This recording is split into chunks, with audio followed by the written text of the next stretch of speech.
नमस्कार। मैं डॉक्टर गजानन चारण, राजकीय महाविद्यालय सुजानगढ़, हिंदी साहित्य की इस कक्षा में आप सबका हार्दिक स्वागत, अभिनंदन। आज हम हिंदी साहित्य प्रथम प्रश्न पत्र से जयशंकर प्रसाद, उनकी कविताओं का व्याख्या खंड, उसका अध्ययन करेंगे। जयशंकर प्रसाद की एक कविता आपके पाठ्यक्रम में लगती है, ले चल मुझे भुलावा देकर।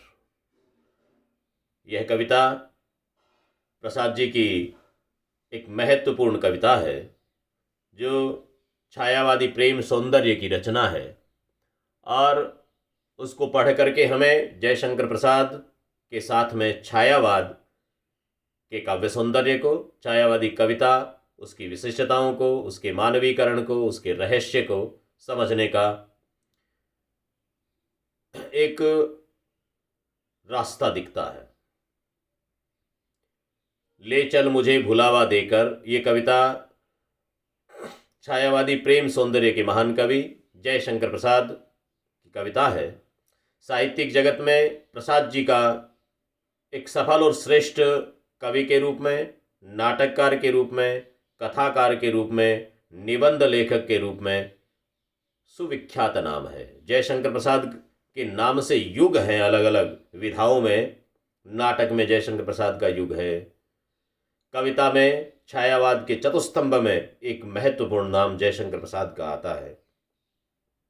तो कथाकार के रूप में भी जयशंकर प्रसाद कहीं किसी से कम नहीं है। निबंध में उनका अपना एक अलग मुकाम है।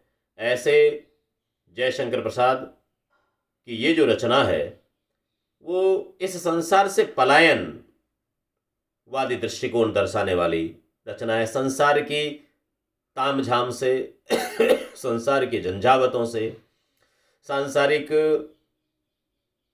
संकटों से कवि ऊब चुका है। इसलिए वो अपने नाविक से, हमारे भवसागर में नैया को खेने वाला कौन? वो ईश्वर है।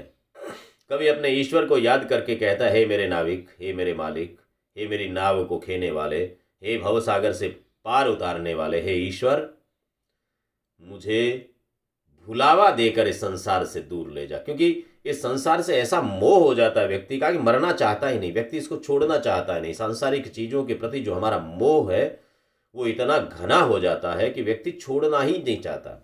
इसलिए जयशंकर प्रसाद जी कहते हैं कि ले चल मुझे भुलावा देकर मेरे नाविक, धीरे धीरे धीरे धीरे मुझे भुलावा दे करके, भ्रमित करके, सांसारिक चीज़ों से मेरा मन हटा, यहाँ से दूर ले चल। तो पलायनवादी दृष्टिकोण वाली ये रचना है।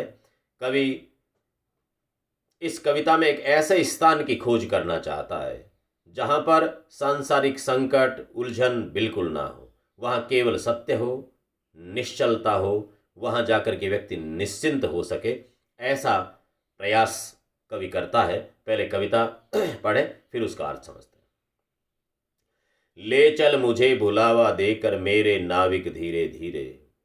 और कहाँ ले जाने की बात है कि जिस निर्जन में सागर लहरी, अंबर के कानों में गहरी, निश्चल प्रेम कथा कहती हो, तज कोलाहल की अवनी रे। ले चल वहाँ भुलावा देकर मेरे नाविक, धीरे धीरे।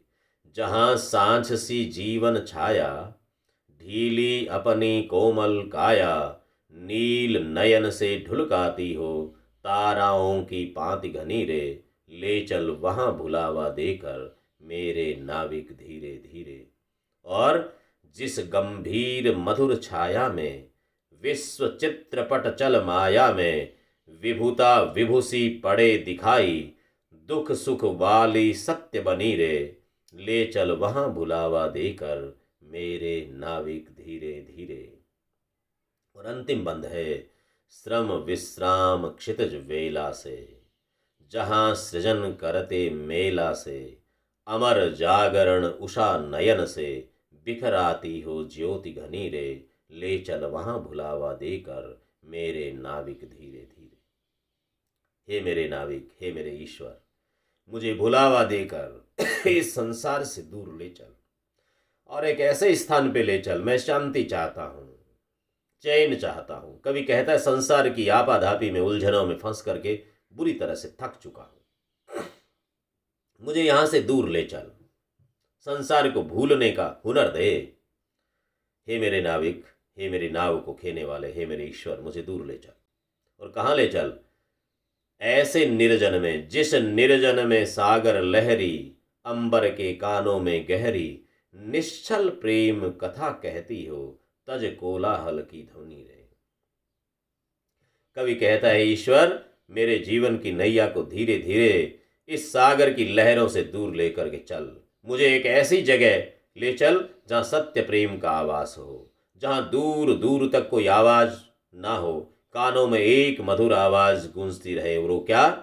सागर लहरी, सागर की लहरें, वो अंबर के कानों में गहरी, आसमान के कान तक सागर की लहरों का कलकल छल छल निनाद, वो ध्वनि आसमान तक पहुंचती हो और कोई किसी तरह की आवाज नहीं हो। निश्चल प्रेम कथा कहती हो, तज कोलाहल की ध्वनि रे। कोलाहल नहीं, किसी तरह का हो हल्ला नहीं, वो निश्चल प्रेम कथा कहती हो, जहां जीवन छाया के समान होकर कोमलता का भाव ले ले। ऐसा कोई आवाज कानों में नहीं आए, वो मधुर आवाज गूंजती रहे, ऐसा मुझे चाहिए। और जहां पर सांझ का वातावरण, जहां सांझ सी जीवन छाया, संध्या बहुत शांतचित्त होकर के आती है, बिछड़े हुए मिलाती है।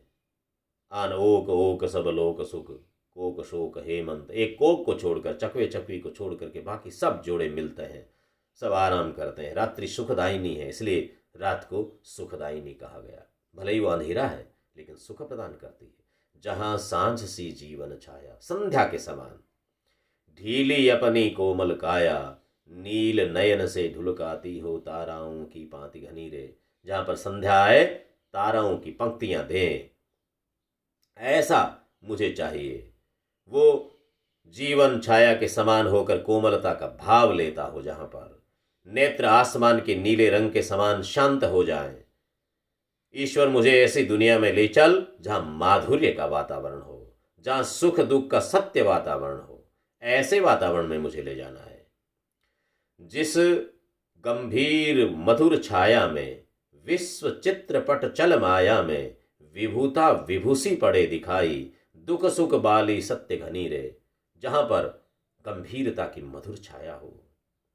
विश्व चित्रपट चला माया में, चल माया में, विश्व चित्रपट की ये चल माया है, उसमें भी कोई गंभीर हो, कोई मधुर हो।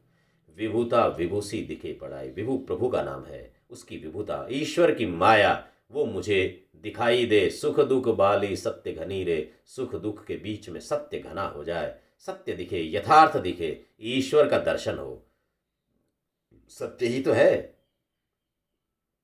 सत्य का जो तत्व है, हरिओम तत् सत, हरिओम ही एक तत्व है जो सत्य है, उसका दर्शन हो।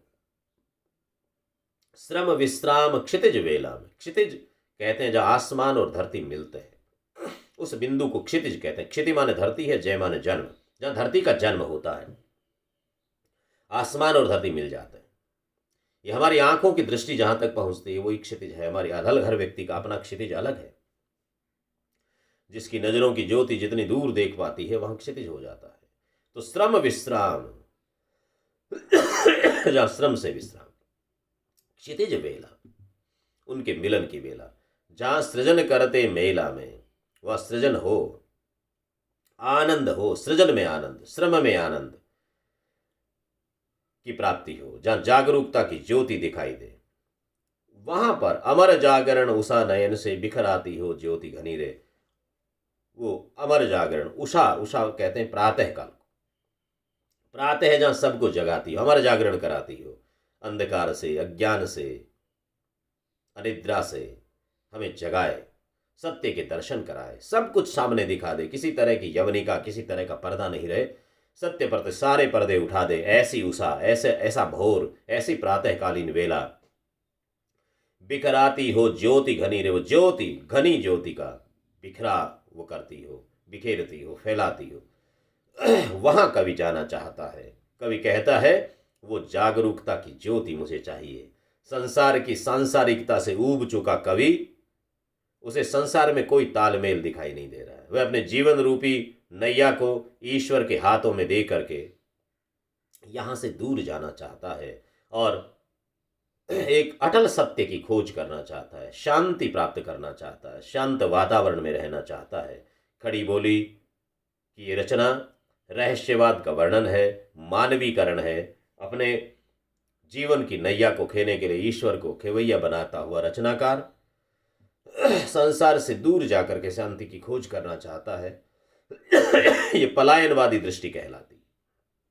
जो व्यक्ति अपनी भाग दौड़ में संसार से सुख की प्राप्ति नहीं कर पाता, सांसारिक भाग दौड़ के भीतर उसे सुख प्राप्त नहीं होता है, तब वो इस जीवन से भागना चाहता है और जीवन को दूर करना चाहता है, जीवन से संकटों को दूर करना चाहता है, सुख की प्राप्ति करना चाहता है।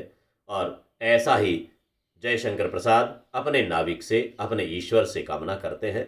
ये बहुत श्रेष्ठ रचना है, जीवन में हमें एक दृष्टि देने वाली रचना है। इसके अर्थ को विद्यार्थी पढ़ें, समझें और अपने जीवन को सुरम्य बनाएं। ये कविता आपके पाठ्यक्रम में व्याख्या के रूप में भी और प्रश्नों के रूप में भी आपके लिए महत्वपूर्ण है। अगली कक्षा में फिर किसी रचना के साथ में मिलेंगे। आज के लिए इतना ही, धन्यवाद।